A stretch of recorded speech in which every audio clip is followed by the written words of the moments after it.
तो hello everyone, स्वागत है आपका आज की इस रैपिड रिवीजन क्लास में, जहां हम आज रैपिडली पढ़ने वाले हैं मेटल्स एंड नॉन मेटल्स के बारे में। आपको इस चैप्टर में कुछ भी नहीं आता, कोई दिक्कत वाली बात नहीं, आधे घंटे में सब कुछ आ जाएगा। केवल आधे घंटे से भी कम टाइम में आपको सब कुछ आ जाएगा। स्टार्ट करते हैं बिना टाइम वेस्ट किए सीधा मेटल्स एंड नॉन मेटल्स के बारे में। मोटिवेशन वगैरह लॉन्ग क्लास में देखी जाएगी। पढ़ो अभी तो सीधा, क्या करना है अभी पढ़ना है, एग्जाम आने वाले हैं, बस टाइम वेस्ट नहीं करना। तो चैप्टर का नाम है मेटल्स एंड नॉन मेटल्स। क्या होते हैं भाई? तो आपके पूरे इस प्लेनेट के ऊपर, अर्थ के ऊपर, पूरी दुनिया के अंदर जितने भी एलिमेंट्स हैं उनको आप दो पार्ट में डिवाइड कर सकते हो, मेटल्स एंड नॉन मेटल्स। पहली बात हो गई, जैसे मेटल हो गया आपके आयरन हो गया, गोल्ड हो गया, सिल्वर हो गया, कॉपर हो गया, एल्यूमिनियम हो गया।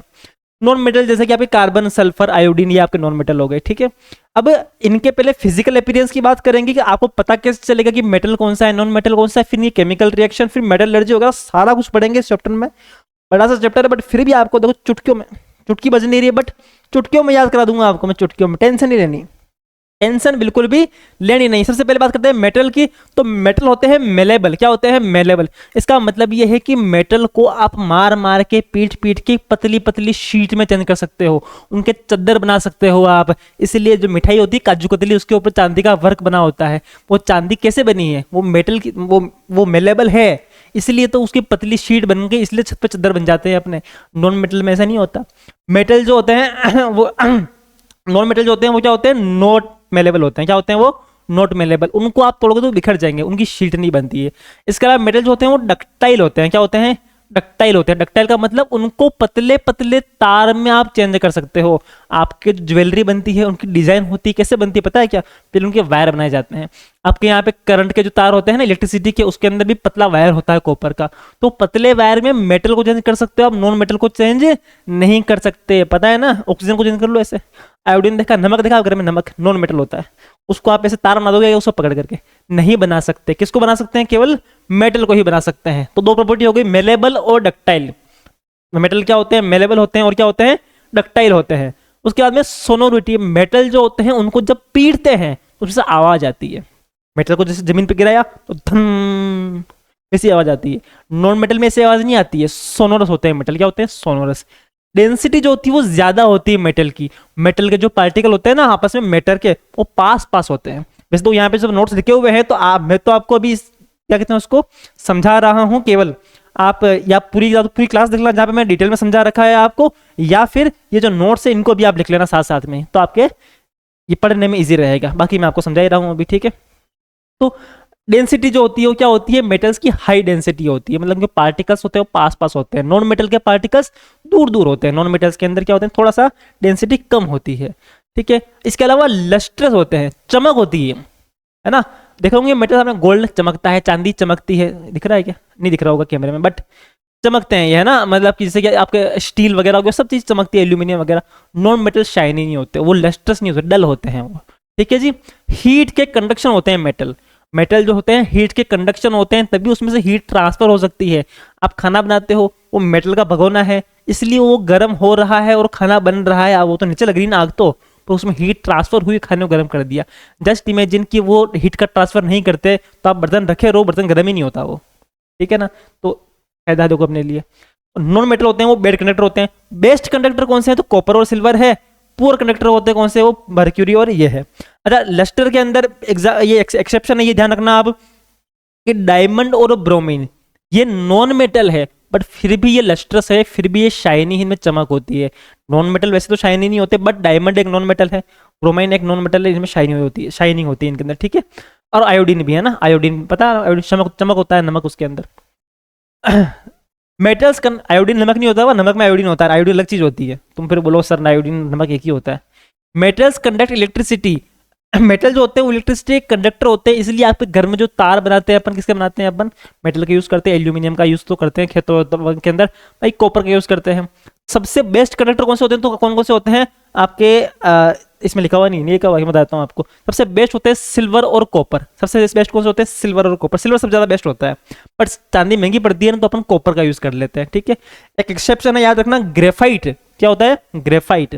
ग्रेफाइट एक नॉन मेटल है, बट फिर भी वो इलेक्ट्रिसिटी का कंडक्टर होता है। तो कुछ कुछ एक्सेप्शन है, अपन को याद रखना है ना। जैसे कि मैंने तो बताया कि लस्टर के अंदर आपका डायमंड हो गया, जैसे कि हार्डनेस के अंदर जो होता है आपके हार्डनेस आगे आएगा शायद इसके अंदर, अभी नहीं आ गया या पहले निकल गया होगा। है ना। हार्डनेस जो है, या हार्डनेस, मेटल जनरली हार्ड होते हैं ना, और नॉन मेटल जो होते हैं वो जनरली क्या होते हैं, वो इतना हार्ड नहीं होते हैं, सॉफ्ट होते हैं। बट डायमंड एक नॉन मेटल है, डायमंड एक नॉन मेटल है, फिर भी वो बहुत हार्ड होता है, हार्डेस्ट मेटल है वो, तो एक तरीके से इतना हार्ड होता है, टूटता ही नहीं आसानी से। तो ये एक्सेप्शन याद रखना। ऐसे ही एक मेटल है मरकरी, Hg, क्या है, H G, mercury. Mercury is the only metal liquid at room temperature, वो रूम टेम्परेचर पर लिक्विड होता है तो मेटल, बट क्या है वो रूम टेम्परेचर के ऊपर लिक्विड। तो ये कुछ एक्सेप्शन है, ये अपने को याद रखने ही है, ठीक है।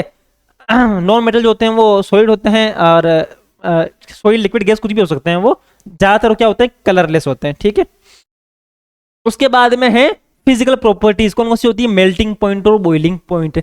मेटल्स के मेल्टिंग पॉइंट और बॉइलिंग पॉइंट जनरली ज्यादा होते हैं नॉन मेटल्स के कंपैरिजन में। अब मेल्टिंग पॉइंट और बॉइलिंग पॉइंट क्या होता है भैया लोग, तो मेरी बात सुनो, कोई मेटल है या नॉन मेटल, कोई भी मेटल आपके पास में, उस मेटल या नॉन मेटल को आप गर्म करते हो तो कितने टेम्परेचर पे जाने के बाद वो मेल्ट होना स्टार्ट हो जाए, उसको मेल्टिंग पॉइंट बोलते हैं।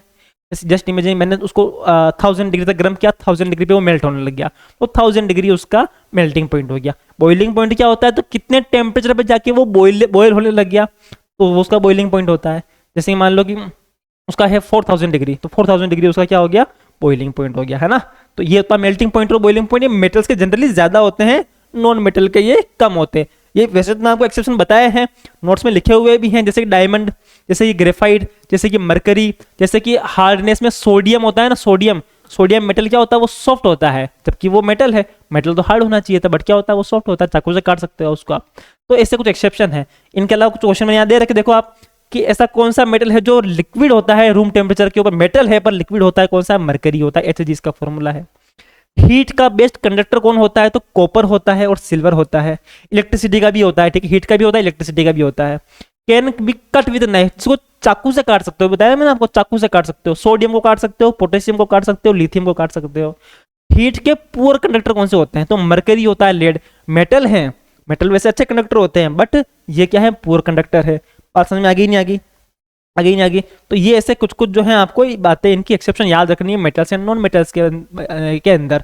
अब बात करते हैं इसकी केमिकल प्रॉपर्टी की, है ना। केमिकल प्रॉपर्टी सबसे पहले बात करेंगे अपन, मेटल की रिएक्शन करो आप ऑक्सीजन के साथ में तो क्या बनेगा, मेटल की रिएक्शन करा रहे हैं अपन ऑक्सीजन के साथ में, तो बनता है आपके बेसिक मेटल ऑक्साइड बनता है। क्या बनता है, बेसिक मेटल ऑक्साइड बनता है, मतलब कि बेस नेचर होगा उसका और मेटल ऑक्साइड बनेगा। आपने इस बेस वाले चैप्टर में पढ़ लिया होगा। जैसे कि कॉपर प्लस ऑक्सीजन, कॉपर एक मेटल है, ऑक्सीजन के साथ में रिएक्शन करवाई, क्या बन गया, अभी आपके कॉपर ऑक्साइड बन गया। कॉपर ऑक्साइड क्या है, मेटल ऑक्साइड है, नेचर कैसा है, बेसिक है। एल्यूमिनियम की ऑक्सीजन के साथ रिएक्शन करे तो क्या बन गया, एल्यूमिनियम ऑक्साइड बन गया। ऐसे नॉन मेटल की ऑक्सीजन के साथ रिएक्शन करा तो क्या बनता है, नॉन मेटल ऑक्साइड बनते हैं, जो कि एसिडिक होते हैं। अपन एसिड बेस वाले चैप्टर में पढ़ा भी था कि जो मेटल ऑक्साइड होते हैं वो सब बेसिक नेचर के होते हैं, और नॉन मेटल ऑक्साइड होते हैं वो सारे सारे एसिड नेचर के होते हैं, ठीक है। बनते कैसे हैं, ये मेटल की रिएक्शन करा दो ऑक्सीजन के साथ में, या नॉन मेटल की रिएक्शन करा दो ऑक्सीजन के साथ में, तो नॉन मेटल ऑक्साइड बनेगा, जिसका नेचर होता है एसिडिक। जैसे कि सल्फर की रिएक्शन करा दो ऑक्सीजन के साथ में तो सल्फर डाइऑक्साइड होता है, क्या बनता है, सल्फर डाइऑक्साइड, ठीक है। Generally metal oxides are basic and react with water to form bases. इसकी वापस से पानी के साथ रिएक्शन करोगे तो वो बेस बनेगा, इससे कैल्शियम हाइड्रोक्साइड बनता है, पता ही आपको, you know already. Non-metal oxides typically form acids when dissolved in water. Non-metal oxides होते हैं वो एसिड के साथ में, या एसिड बनाते हैं, उनको जब पानी में घोलते हैं तो क्या बनाते हैं, ये एसिड बनाते हैं। ये क्या बनाते हैं, बेस बनाते हैं। ये क्या बनाते हैं, एसिड बनाते हैं, क्योंकि नेचर इसका एसिडिक है और उसका बेसिक नेचर। क्लियर है। नेक्स्ट रिएक्शन पे चले, ये रिएक्शन याद रखनी है। रैपिड रिएक्शन इसका मतलब ये नहीं कि आप ऐसे ही छोड़ छुड़ा के चले जाओ, याद रखनी सारी रिएक्शंस, ठीक है भाई, काम चलेगा नहीं।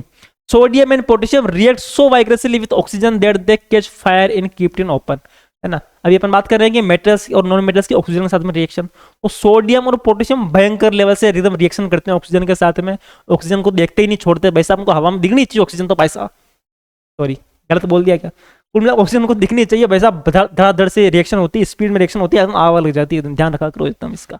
Iron does not burn on heating but iron filings burn vigorously. लोहा होता है सीधा ऑक्सीजन से डायरेक्ट रिएक्शन से करता है नहीं है, पर आयरन फीलिंग्स होती है ना, पूरा कर दो उसका, तब बढ़िया से रिएक्शन हो जाती है, बाकी तो होती नहीं। ओरमेंट आपके सिल्वर, ठीक है, गोल्ड और silver do not react with oxygen, इनकी रिएक्शन नहीं होती ऑक्सीजन के साथ में, इसलिए तो अपन इनके ज्वेलरी पहनते हैं ना, ताकि अब हवा में से ऑक्सीजन से रिएक्शन कर गुला करके कुछ भी कर ले तो अपन पहनेंगे थोड़ी क्या, तभी तो अपन चांदी की सोने की ज्वेलरी पहनते हैं, कहीं कुछ नुकसान ना हो जाए, ठीक है। इंपॉर्टेंट टॉपिक अगला वाला ध्यान रखना, एम्फोटेरिक ऑक्साइड है, याद रखना, भूलना मत, बड़ा इंपॉर्टेंट एग्जाम आएगा है। Oxides which show both acidic well as basic behaviour are called amphoteric oxide. अभी बात की अपन ने कि मेटल की ऑक्सीजन के साथ में रिएक्शन होगी तो क्या बनेगा, बेस बनेगा, बेसिक नेचर का बनेगा, ठीक है, मेटल ऑक्साइड बनेगा। नॉन मेटल की रिएक्शन करवाई अपन ने ऑक्सीजन के साथ में, क्या बनेगा, आपके नॉन मेटल ऑक्साइड बनेगा जिसका नेचर होगा एसिडिक। अगर कोई ऐसा एसिड है, ऐसा कोई ऑक्साइड है जो एसिडिक नेचर भी दिखाता है और बेसिक नेचर भी दिखाता है, एसिड भी बेस भी, दोनों तरफ ऐसा भाई भाई अपने, तो फिर उसको क्या बोलते हैं अपन, एम्फोटेरिक ऑक्साइड बोलते हैं, याद रहेगा, ठीक है। इसमें सबसे पहला है आपके जिंक ऑक्साइड, क्या है, zinc oxide can react with both acid and base. ये एसिड के साथ भी रिएक्शन कर लेता है, बेस के साथ भी कर लेता है। जो बेसिक नेचर का वो बेस के साथ नहीं करेगा, खाली एसिड के साथ करेगा।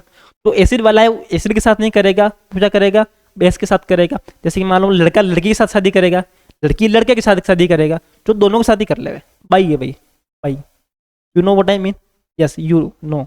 तो ये क्या कर लेगा, दोनों के साथ में रिएक्शन कर लेता है, एसिड के साथ भी बेस के साथ में। क्या बोलते हैं इसको, एम्फोटेरिक ऑक्साइड बोलते हैं। जैसे कि जिंक ऑक्साइड है, HCl जो है एसिड के साथ भी रिएक्शन करता है, एसिड बिहेवियर दिखा रहा है वैसा यहाँ पे रिएक्शन कर के जिंक क्लोराइड बना दिया, सोल्ट बना दिया, वाटर बना दिया, रेडी का। बेस के साथ भी रिएक्शन कर लेगा साला, ये क्या बना दिया इसने, सोल्ट बना दिया, वाटर बना दिया, यहाँ बेसिक बिहेवियर कर लिया। ले एसिड के साथ एसिड, बेस के साथ बेस, मजे लो, एस करो। Aluminium oxide react with both acids and bases, तो ये भी करता दोनों तरफ। एल्यूमिनियम ऑक्साइड HCl एसिड के साथ रिएक्शन कर दी, सोल्ट वाटर बना दिया, ले भाई। यहाँ बेस के साथ रिएक्शन कर दी, सोल्ट एंड वाटर बना दिया, एस करो, है कि नहीं है, मस्त चीज। दोनों के साथ रिएक्शन कर लेते हैं। एम्फोटेरिक ऑक्साइड एसिड के साथ भी बेस के साथ भी, दोनों नीचे दिखाए जाते हैं, ठीक है भाई। चलो आगे, फिर प्रोटेक्टिव ऑक्साइड लेयर क्या होती है भाई, प्रोटेक्टिव ऑक्साइड लेयर क्या होता है कि देखो जो आपके एनवायरनमेंट में जो आपके क्या कहते हैं उसको, मेटल्स होते हैं ना, वो एनवायरनमेंट की ऑक्सीजन के साथ में रिएक्शन करके अपने ऊपर एक ऑक्साइड की लेयर बना लेते हैं। फर्स्ट चैप्टर में पढ़ा था, याद हो तो आपको, मैग्नीशियम का केस स्टडी याद आया। मैग्नीशियम रिबन जो है वो उसको जलाते हैं तो वो एकदम जलता है डेजलिंग फ्लेम के साथ में, आपको याद ही होगा, फर्स्ट चैप्टर का पहला ही टॉपिक यही है ना। तो उसको जब जलाते हैं तो उसको रब करते हैं सैंड पेपर से, क्यों करते हैं, क्योंकि उसके ऊपर एक मैग्नीशियम ऑक्साइड की लेयर चली जाती है।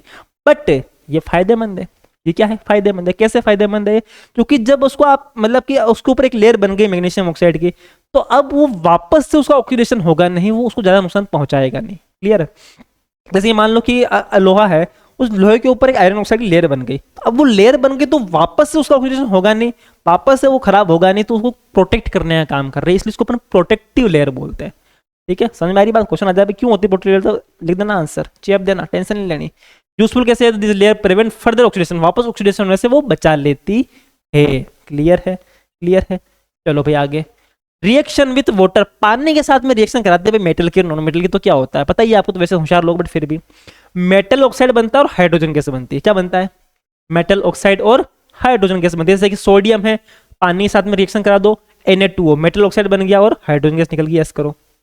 कैल्शियम मेटल है, पानी के साथ रिएक्शन करा दी, कैल्शियम ऑक्साइड बन गया, मतलब मेटल ऑक्साइड बन गया और हाइड्रोजन गैस बन गई, यस करो। आयरन है, पानी के साथ पानी की रिएक्शन करा दी, फेरिक ऑक्साइड बन गया, क्या बन गया, हाइड्रोजन गैस बन गई तल की।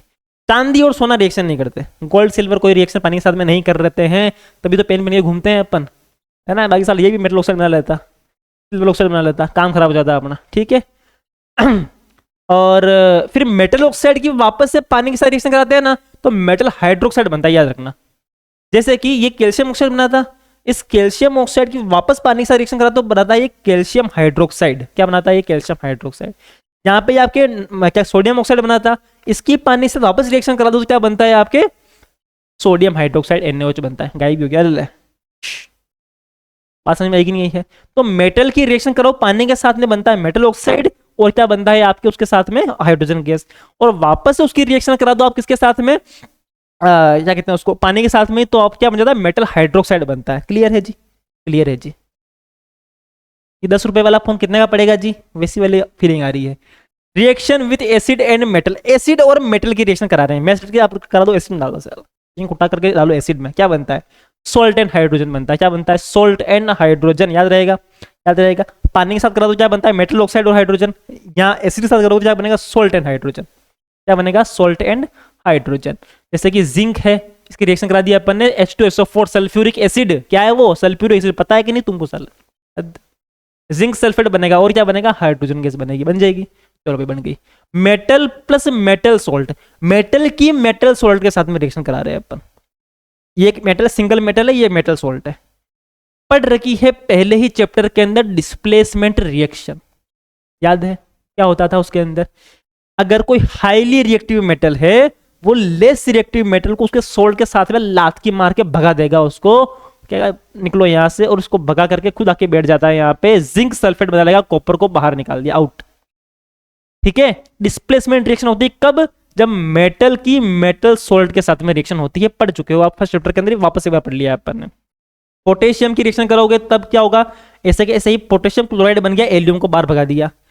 अब एल्यूमिनियम की पोटेशियम क्लोराइड से रिएक्शन करोगे तब कुछ नहीं होगा, क्योंकि भाई साहब इस एल्यूमिनियम की इतनी औकात नहीं है कि इस पोटेशियम को भगा देगा। पोटेशियम जो होता है भाई साहब भयंकर लेवल का रिएक्टिव मेटल है, तो डिपेंड करता है इनकी रिएक्टिविटी सीरीज के ऊपर, जो मैंने याद करवाई थी, मैंने ट्रिक भी बताई थी आपको फर्स्ट चैप्टर का, जो वन शॉट डाल रखा है उसमें देखना, मैंने ट्रिक बता भी रखी है और याद भी करवा रखी है कि कैसे याद करनी, वहीं पे क्लास में यही टू याद करवाई थी।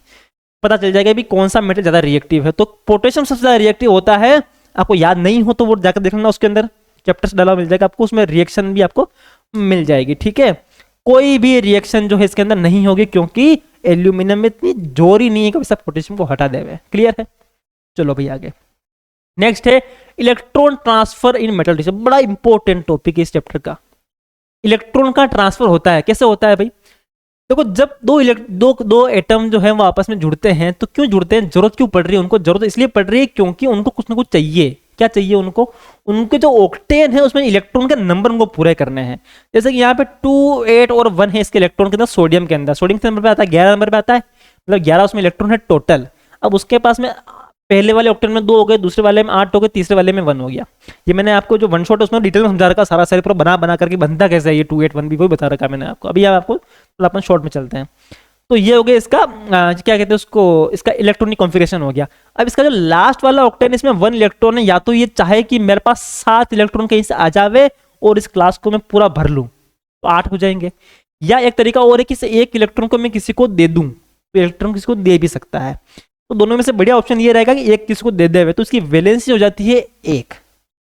ऐसे वैलेंसी निकालना 9th क्लास में भी सिखाया है आपने, मैंने 10th क्लास में भी सिखाया है अभी यहाँ पे। ठीक है, बाकी 9th क्लास का चैप्टर है, वो भी चाहो तो इतना भी पढ़ने का शौक हो देख लेना, पर जो बंदा रिपीट रीजन देख रहा है मतलब उसको शौक तो क्या ही होगा पढ़ने का, मेरा ऐसा मानना है। पढ़ने के शौक वाले पे सब पूरे वीडियो देखते हैं, डिटेल में पढ़ते हैं। ये तो वो वाले भाई लोग हैं मेरे वाले, वो मेरे टाइप के भाई लोग हैं जो मतलब कि एग्जाम से कुछ दिन पहले पढ़ लेते हैं, भाई साहब 10 मिनट में चैप्टर खत्म कर दो उसको, वो वाले भाई लोग अपने, ये तो है ना। इन भाइयों के लिए स्पेशल क्लास है ये तो। अब देखो 2882 किसका है, कैल्शियम का है भाई। 8, 2, 10, 10 और 18, 2, 20। इसमें से लास्ट वाले में कितने हो गए, 2 इलेक्ट्रॉन होंगे। अब 2 इलेक्ट्रॉन की यहाँ से निकालना चाह रहा है, तो ये 2 इसकी हो गई वैलेंसी। अब ये 2 इलेक्ट्रॉन किसी न किसी को देगा, बात समझ में आ गई?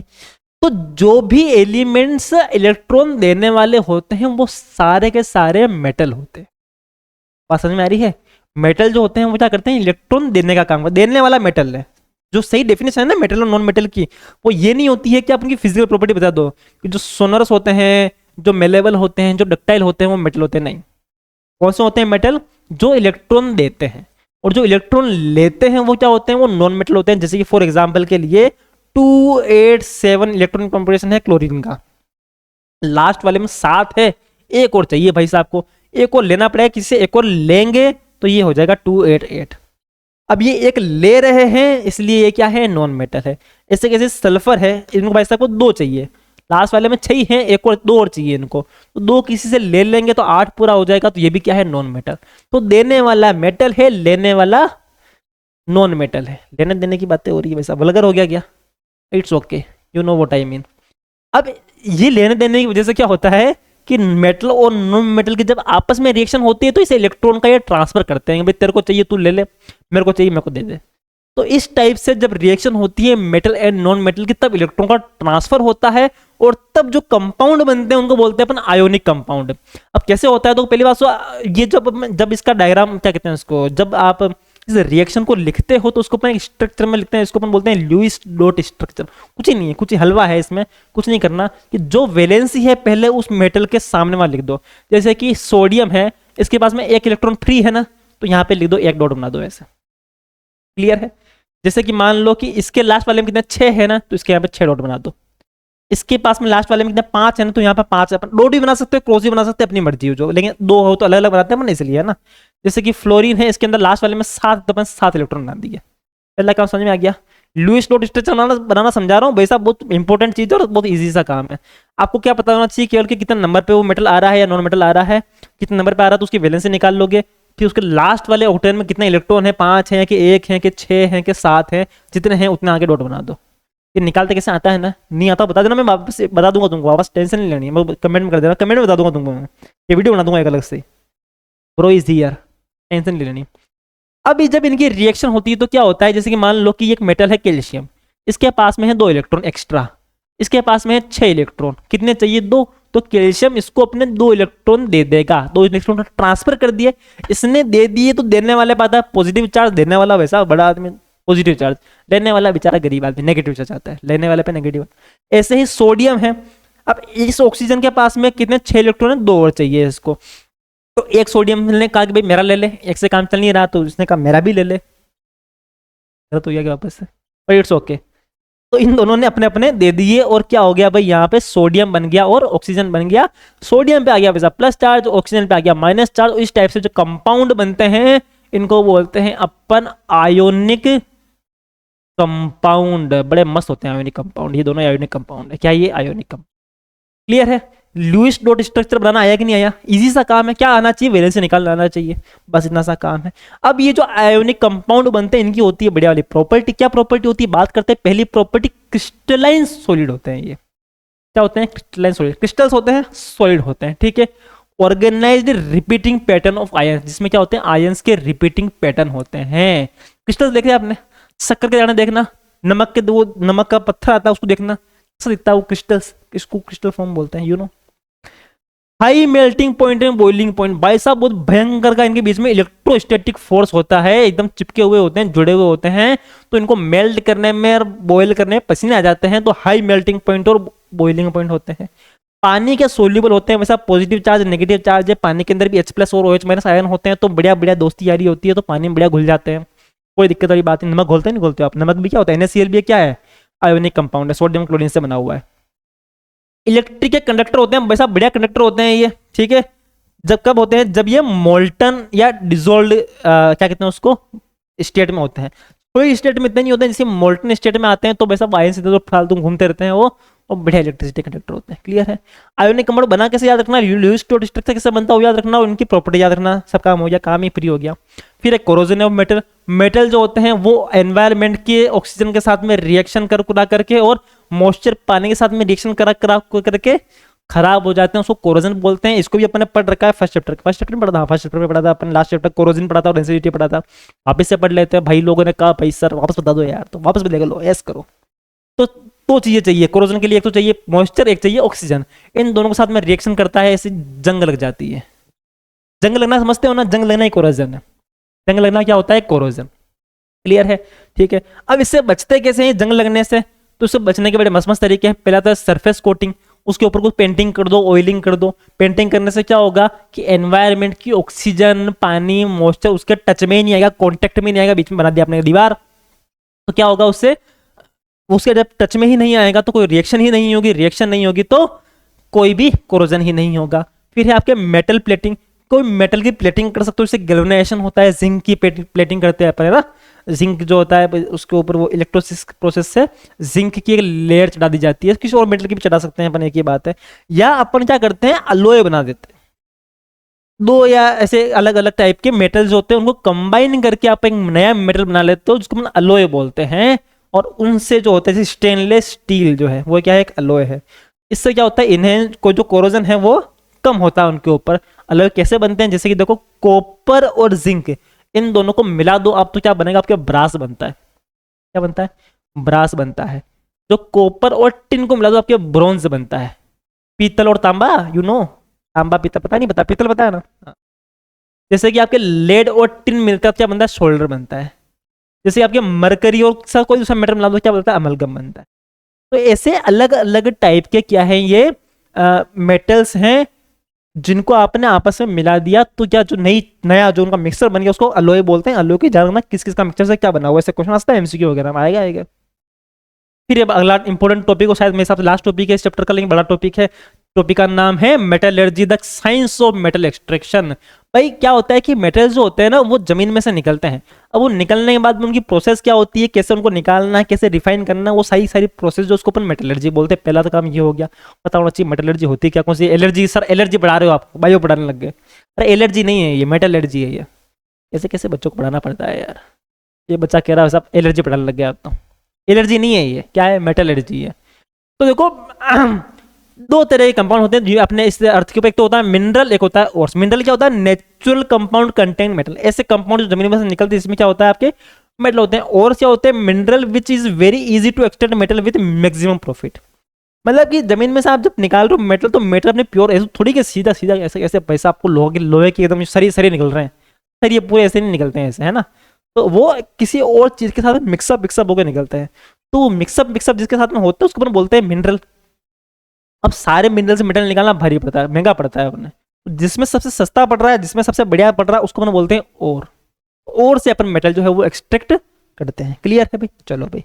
जैसे कि रॉक सोल्ट है, उसका और हो गया आपका ये क्या हो गया, रॉक सोल्ट मतलब NaCl हो गया। सोडियम का जो आपके क्या हो गया, रॉक सोल्ट हो गया, NaCl हो गया। जैसे एल्यूमिनियम का जो सोर्स हो गया क्या हो गया आपके, क्या कहते हैं, ऑक्साइड हो गया, इसको अपन एल्यूमिनियम ऑक्साइड भी बोल सकते हैं अपन। जैसे कि जिंक का होता है जिंक ब्लेंड, वो जिंक सल्फर के साथ निकलता है साथ में, ठीक है, जिंक ब्लेंड इसको बोलते हैं। बाद में फिर अपन जिंक अलग कर लेते हैं, इसमें से एल्यूमिनियम अलग कर लेते हैं, इसमें से अपन सोडियम अलग कर लेते हैं। अब अलग अलग करने का प्रोसेस जो है वो अलग अलग होता है, ठीक है। और 3 प्रोसेस हो गई। पहला हो गया कंसंट्रेशन ऑफ, और दूसरा हो गया एक्सट्रैक्शन ऑफ मेटल, तीसरा हो गया रिफाइनिंग ऑफ मेटल। पहला जमीन में से निकालना है, फिर जो आपने सामान निकालना है उसमें से मेटल को अलग करना है, क्योंकि उसमें बहुत सारी चीज़ अलग अलग होती है। फिर उस अलग हुई चीज़ों में से फिर आपको उसको रिफाइन करना है, बिल्कुल प्योर करना है। तो ये 3 मेथड हो गए अपने, पढ़ लेना अच्छे से। कंस्ट्रक्शन ऑफ और रिमूवल ऑफ इम्प्योरिटीज, जो भी इम्प्योरिटीज वगैरह है उसमें सबका वो निकालनी है आपको, उसको बाहर निकाला आपने। फिर आपके अंदर जो उसमें मेटल है उसके साथ में जो भी चीज़ें हैं उसको हटाए, जैसे जिंक सल्फेट था तो सल्फर हटाना, उसमें से जिंक अलग करना है अपने को, ठीक है। फिर उसमें से उसको पूरा प्योर मेटल जो अपने को करना है, रिफाइनिंग लास्ट प्रोसेस होता है। पहला हो गया कंसंट्रेशन ऑफ और, जो भी उसके साथ में पार्टिकल्स है अलग अलग तरीके के, जो भी उसमें मिट्टी पत्थर कंकड़ बालू जो भी साथ में चिपक चिपक के निकल रहा है उनको सबको अलग करना है, कंसंट्रेशन ऑफ और हो गया। भाई साहब बड़ी मस्त प्रोसेस है। पहला सब माइन के अंदर होते हैं, जैसे माइन के अंदर अंदर जा जाके खोद खोद के निकालते हैं, फिर ऐसी बेल्ट लगी होती है, उन बेल्ट के ऊपर से बस आप बर्फ रख ले जाते हैं पूरे। देखने में आपको लगेगा पूरा केवल मिट्टी ले जा रहे हैं खाली, बस वो मिट्टी नहीं होती, उसके अंदर मेटल है। आपको लगेगा देखने में बड़े बड़े पत्थर है और केवल मिट्टी है, ऐसा लगेगा आपको, बट ऐसा होता नहीं है। अब एक्सट्रैक्शन के बाद में भाई साहब उनको 3 कैटेगरी में अपन डिवाइड कर लेते हैं कि भाई किसको कैसे रिएक्शन करना है, कि हाईली रिएक्टिव को अलग तरीके से करेंगे, मॉडरेट को अलग करेंगे, लेस रिएक्टिव को अलग करेंगे। सब जगह सेम प्रोसेस लगती है ना, अलग अलग मेटल पे अलग अलग प्रोसेस लगती है। जैसे अलग अलग टाइप के बच्चे होते हैं, पढ़ने के तुमको अलग अलग टाइप से पढ़ाना पड़ता है ना, वैसे ही बात समझ रहे हो। अरे यार टीचर वाला एग्जाम्पल दे रहा हूँ मैं, तुम तो क्या दे रहा हूँ मैं। जैसे कि अगर हाईली रिएक्टिव मेटल उसको बड़ा सिंपल है, जो सबसे ज्यादा रिएक्टिव क्या करना है, और है उसको मेल्ट करो, pass electricity and collect metal at cathode. जो और निकला है जमीन में से उसको मेल्ट करो तो अपना आप गल जाएगा जो मेटल है उसके, और फिर उसमें इलेक्ट्रिसिटी डाल दो उसके अंदर, जो मेटल है वो कैथोड के ऊपर जाके इकट्ठा हो जाएगा। क्योंकि मेटल पॉजिटिव चार्ज होता है ना, कैथोड नेगेटिव होता है, उसमें जाके इकट्ठा हो जाएगा। बड़ा सिंपल सा काम है, टेंशन ही खत्म होगी इसकी। पर किस पे होता है, हाईली रिएक्टिव के ऊपर। मॉडरेट रिएक्टिव पे क्या होता है, उसके अंदर 2 प्रोसेस करनी पड़ती है, रोस्टिंग और कैल्सिनेशन। प्रोसेस भी याद रखना, और फिर इनकी ये क्या कहते हैं इसको, इक्वेशन भी याद रखना है ना। Conversion of sulphide into oxide by heating in presence of oxygen. देखो जब ये मॉडरेट रिएक्टिव जो भी मेटल निकलेंगे ना, तो फिर ये 2 फॉर्म में निकलेंगे, या तो ये होंगे सल्फेट के फॉर्म में, या फिर होंगे ये आपके कार्बोनेट के फॉर्म में। जैसे कि जिंक कार्बोनेट होगा या जिंक सल्फेट होगा, तो ही फॉर्म निकलेगा, या तो जिंक के साथ सल्फेट होगा या फिर कार्बोनेट होगा।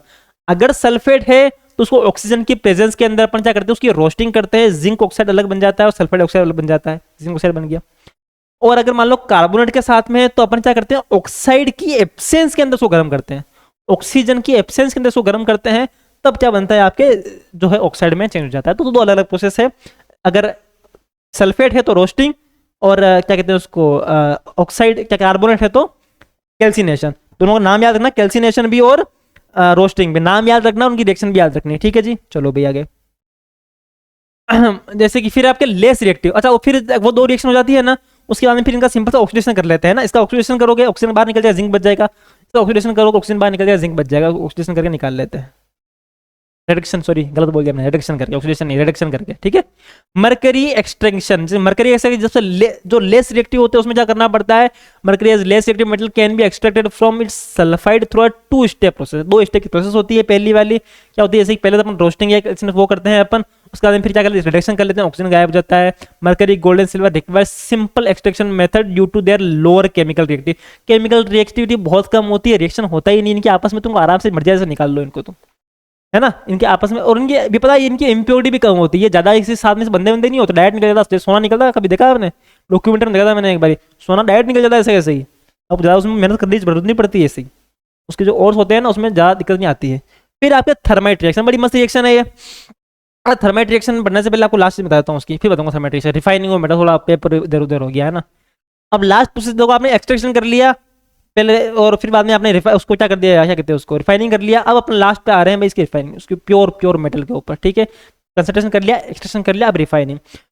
बिल्कुल जैसे आपको जिंक मिल गया आपको, अब उसमें कुछ फिर भी इंप्योरिटी होगी हल्की, अपने को बिल्कुल प्योर मेटल चाहिए वैसा, पूरा प्योर मेटल। उसके लिए प्रोसेस लगाते हैं, क्या करते हैं, जस्ट इमेजिन मान लो आपके पास कॉपर है, अब कॉपर का आपके पास आ गया, अब आपको क्या करना है, इसको प्योर कॉपर चाहिए बिल्कुल, इसमें कुछ भी हल्की सी मिक्सर नहीं होना चाहिए, तो ये प्रोसेस लगाते हैं। आपने जो वहां से निकाली आपकी फैक्ट्री, क्या कहते हैं, माइन में से, उस इम्प्योर कॉपर को आपने यहाँ टांग दिया एनोड के ऊपर, और एक प्योर कॉपर की रोड लेकर के आपने डाल दी यहाँ पे इस कैथोड के ऊपर। समझ में आ रहा है, इम्प्योर का टांग दिया, या ये इंपॉर्टेंट याद रखना, यहाँ लिखा हुआ है सब कुछ, मैं आपको बता रहा हूँ। इम्प्योर है वो का टांग दिया आपने एनोड के ऊपर, जो प्योर है उसको कहाँ डाल दिया, कैथोड के ऊपर, ये इंपॉर्टेंट है। और कॉपर अगर रिफाइन कर रहे हो तो कॉपर सल्फर का सोल्यूशन ले लेना, जिंक अगर कर रहे हो तो जिंक सल्फर का ले लेना, जो भी है उसी का सोल्यूशन लेना आपने, जो मेटल कर रहे हैं अपन, ठीक है। अब क्या करना है आपको, यहाँ से इलेक्ट्रिसिटी फ्लो करवानी है। जैसे ही इलेक्ट्रिसिटी फ्लो करवाओगे, मुझे बताओगे मेटल के ऊपर चार्ज क्या होता है, क्या होता है उसके ऊपर, पॉजिटिव होता है। तो क्या वो पॉजिटिव के पास रहेगा, क्या नहीं रहेगा। यहाँ से कॉपर के जो पार्टिकल है वो उड़ के कहाँ जाने लग जाएंगे, वो जाने लग जाएंगे किसके ऊपर, इसके ऊपर। यहाँ से उड़ के पार्टिकल जो है इसके जाने लग जाएंगे इधर से, क्योंकि वो पॉजिटिव पास ज्यादा नहीं, पॉजिटिव ज्यादा नेगेटिव के पास में।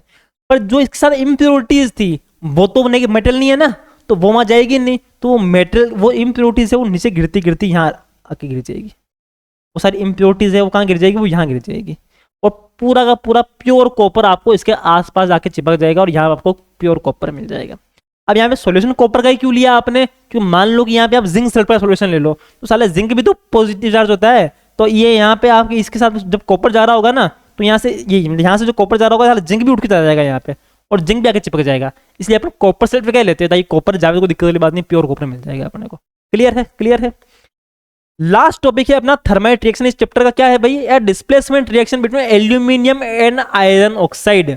एल्यूमिनियम और आयरन ऑक्साइड की रिएक्शन होती है भाई साहब, आयरन अलग हो जाता है, एल्यूमिनियम ऑक्साइड बनता है, और भयंकर लेवल की हीट निकलती है इस रिएक्शन, इसका नाम है थर्माइट रिएक्शन है। काम कहाँ आती है, तो रेलवे ट्रैक जो होते हैं ना अपने ट्रेन की पटरी, उसको जोड़ने में काम, उसकी वेल्डिंग करने में काम आती है। वो लोहे का होता है, वहां पे जा कर देते हैं अपन, उसको रख देते हैं ऐसे, आयरन फेरिक ऑक्साइड डाल देते हैं उसके अंदर। देखो बड़ा सा कभी देखा शॉर्ट्स वगैरह वीडियो में देखा होगा आपने, ये फोटो लगा रखी है, देखो मैंने यहाँ पे ऐसा होता है। फिर क्या करते हैं यहाँ पे ये इसके अंदर डाल देते हैं आयरन ऑक्साइड, ऊपर से डालते हैं एल्यूमिनियम। जैसे एल्यूमिनियम डालते हैं वैसा भयंकर रिएक्शन होती है, एकदम आग लग जाती है, एकदम पूरा जो यहाँ पे ये लोहे की पटरी है ना वैसा ये भी मेल्ट हो जाती है, मेल्ट होकर पूरी चिपक जाती है ये। तो यहाँ यूज करते हैं इसका, लोहे वो मतलब कि बहुत ज्यादा हार्ड आयरन होता है वो जो ट्रेन की पटरी वाला, बट फिर ही मेल्ट हो जाता है। इतनी भयंकर लेवल की रिएक्शन होती है। किसके बीच में होती है, तो याद रखना किसके बीच में होती है, आपके फेरिक ऑक्साइड और एल्यूमिनियम के बीच में होती है। ठीक है जी, कोई दिक्कत परेशानी, आयरन ऑक्साइड और एल्यूमिनियम के बीच में होती है। ठीक है, मिलने आपसे अब नेक्स्ट क्लास के अंदर। इस क्लास का हो गया कार्बन एंड कंपाउंड का, फिर अपन करेंगे वन शॉट, क्या कहते हैं वन शॉट नहीं, रैपिड रिवीजन। बाकी वन शॉट से डायरेक्ट रखे पढ़ना। इस चैप्टर को पढ़ लिया हो तो अंदाजा बहुत बढ़िया बात है, लेकिन वन शॉट भी जाकर देख लेना, क्योंकि रैपिड रिवीजन से इतना रिवीजन नहीं होता, कुछ भी नहीं पढ़ रखा है, और खाली बस कल ही एग्जाम है, कल मैं टेस्ट सर इस चैप्टर का, तो पढ़ लो, कोई दिक्कत वाली बात नहीं, कुछ नंबर आ जाएंगे। बट आपको अगर सही डिटेल में पढ़ना है, अच्छे से पढ़ना है, अच्छे नंबर चाहिए, तो वन शॉट जाके देख लेना। ठीक है ना भैया, चले, वैसे मैं उसको डिस्क्रिप्शन डाल दूंगा मैं, और बाकी चैनल पर जाके देख लेना, आप तो समझदार बच्चे सब पढ़े लिखे लोग हैं। ठीक है, मिलते हैं आपसे नेक्स्ट क्लास के अंदर, बाय।